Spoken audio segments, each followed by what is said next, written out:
पुराणाय नमः। श्री विष्णु पुराण पंचम अंश 25वां अध्याय बलभद्र जी का व्रज विहार तथा यमुनाकर्षण।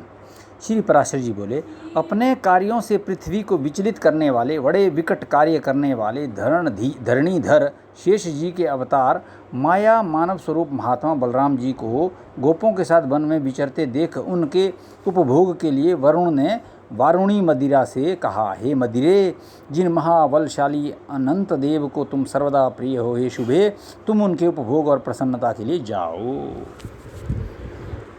वरुण की ऐसी आज्ञा होने पर वरुणी वृंदावन में उत्पन्न हुए कदम्ब वृक्ष के कोटर में रहने लगी। तब मनोहर मुख वाले बलदेव जी को वन में विचरते हुए मदिरा की अति उत्तम गंध सूंघने से उसे पीने की इच्छा हुई। हे मैत्रेय, उसी समय कदम्ब से मध्य की धारा गिरती देख हलधारी बलराम जी बड़े प्रसन्न हुए तथा गाने बजाने में कुशल गोप और गोपियों के मधुर स्वर से गाते हुए उन्होंने उनके साथ प्रसन्नतापूर्वक मद्यपान। तदंतर अत्यंत घाम के कारण स्वेद बिंदु रूप मोतियों से सुशोभित मदोन्मत बलराम जी ने विह्वल होकर कहा, यमुने, मैं स्नान करना चाहता हूँ। उनके वाक्य को उन्मत्त का प्रलाप समझकर यमुना ने उस पर कुछ भी ध्यान न दिया और वह वहाँ न आई। इस पर हलधर ने क्रोधित होकर अपना हल उठाया और मद से विह्वल होकर यमुना को हल की नोक से पकड़कर खींचते हुए कहा, अरे पापिनी, तू नहीं आती थी? अच्छा, अब यदि शक्ति हो तो इच्छा अनुसार अन्यत्र जा तो सही। इस प्रकार बलराम जी के खींचने पर यमुना ने अकस्मात अपना मार्ग छोड़ दिया और जिस वन में बलराम जी खड़े थे उसे अपलावित कर दिया। तब वह शरीर धारण कर बलराम जी के पास आई और भयवश डबडबाती आंखों से कहने लगी, हे मुसलायुद्ध, आप प्रसन्न होइए और मुझे छोड़ दीजिए। उसके उन मधुर वचनों को सुनकर हलायुद्ध बलभद्र जी ने कहा, अरे नदी, क्या तू मेरे बल वीर्य की अवज्ञा करती है? देख, इस हल से मैं अभी तेरे हजारों टुकड़े कर लूँगा।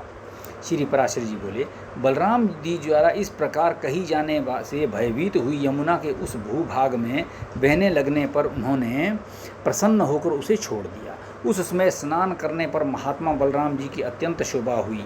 तब लक्ष्मी जी ने सशरीर प्रकट होकर उन्हें एक सुंदर कर्णफूल, एक कुंडल, एक वरुण की भेजी हुई कभी न कुम्हलाने वाली कमल पुष्पों की माला और 2 समुद्र के समान कांति वाले नील वर्ण वस्त्र दिए। उन कर्णफूल, सुंदर कुंडल, नीलांबर और पुष्पमाला को धारण कर श्री बलराम जी अतिशय कांति युक्त हो सुशोभित होने लगे। इस प्रकार विभूषित होकर श्री बलभद्र जी ने ब्रज में अनेकों लीलाएं की और फिर 2 मास पश्चात द्वारकापुरी को चले आए। वहां आकर बलदेव जी ने राजा रैवत की पुत्री रेवती से विवाह किया। उससे उनके निषठ और उल्मुक नामक 2 पुत्र हुए।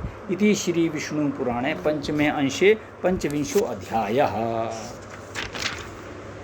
26वां अध्याय रुक्मिणी हरण। श्री पराशर जी बोले, विदर्भ देशांतर्गत कुंडिनपुर नामक नगर में भीष्मक नामक एक राजा था। उनके रुक्मी नामक पुत्र और रुक्मिणी नाम की एक सुमुखी कन्या थी। कृष्ण ने रुक्मिणी की और चारु हासिनी रुक्मिणी ने श्री कृष्णचंद्र की अभिलाषा की, किंतु भगवान श्री कृष्णचंद्र के प्रार्थना करने पर भी उनसे द्वेष करने के कारण रुक्मी ने उन्हें रुक्मिणी ना दी। महापराक्रमी भीष्मक ने जरासंध की प्रेरणा से रुक्मी से सहमत होकर शिशुपाल को रुक्मिणी देने का निश्चय किया। तब शिशुपाल के हितैषी जरासंध आदि संपूर्ण राजा गण विवाह में सम्मिलित होने के लिए भीष्मक के नगर में गए। इधर बलभद्र आदि यदुवंशियों के सहित श्री कृष्णचंद्र भी चेदीराज का विवाह उत्सव देखने के लिए कुंडिनपुर आए। तदंतर विवाह का एक दिन रहने पर अपने विपक्षियों का भार बलभद्र आदि बंधुओं को सौंपकर श्रीहरि ने उस कन्या का हरण कर लिया। तब श्रीमान पौंड्रक, दंतवक्त्र, विदुरथ, शिशुपाल, जरासंध और शाल्व आदि राजाओं ने क्रोधित होकर श्रीहरि को मारने का महान उद्योग किया, किंतु वे सब बलराम आदि यदुश्रेष्ठों से मुठभेड़ होने पर पराजित हो गए। तब रुक्मी ने ये प्रतिज्ञा की कि मैं युद्ध में श्री कृष्ण को मारे बिना कुंडिनपुर में प्रवेश न करूँगा। कृष्ण को मारने के लिए उनका पीछा किया, किंतु कृष्ण ने लीला से ही हाथी, घोड़े, रथ और पदातियों से युक्त उसकी सेना नष्ट कर दी। करके उसे जीत लिया और पृथ्वी में गिरा दिया।